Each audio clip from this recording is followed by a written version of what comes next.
ជំរាបសួរពុកម៉ែបងប្អូនសូមស្វាគមន៍មកកាន់ Channel YouTube ខ្ញុំបាទ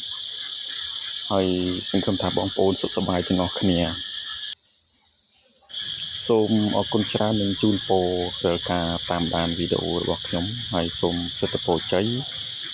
បាននៅសេចក្តីសុខសេចក្តីចម្រើនដល់អ្នក Subscriber និង Viewer ទាំងឡាយទាំងពួងនៅពេលនេះសូមណែនាំបងស្រីអ្នកជំនាញសូត្រដែលកាត់ដំឡើងសូត្រគឺជាការឡើងសរសៃសូត្រនៅក្នុងកៃតម្បាញហើយកាត់រៀបចំដំកកំណើតដើម្បីញែកចេញសរសៃសូត្រឡើងលើចុះក្រោមហើយនឹងបោះត្រល់ឆ្វេងស្ដាំមកដើម្បីបានជាក្រណាត់សូត្រហើយដូចដែលយើងឃើញផ្ទៃធំនេះគឺចំនួនសរសៃសូត្រសាច់បណ្ដោយគឺ100ម៉ែត្រហើយចំនួនទទឹងហ្នឹងគឺ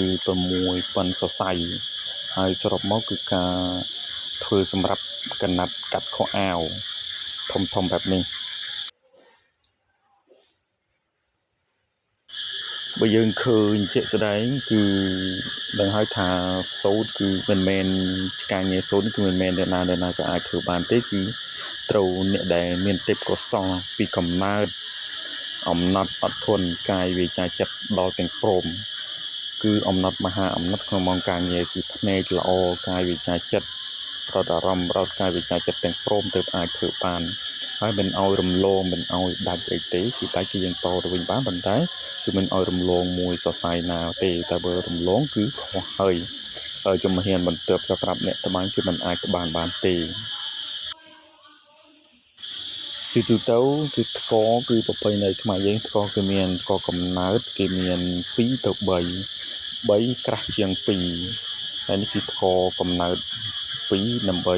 សរសៃសូត្រហាប់ធម្មតាសូមអរគុណច្រើនដែលបានទស្សនាវីដេអូសូមជោគជ័យគ្រប់ភារកិច្ច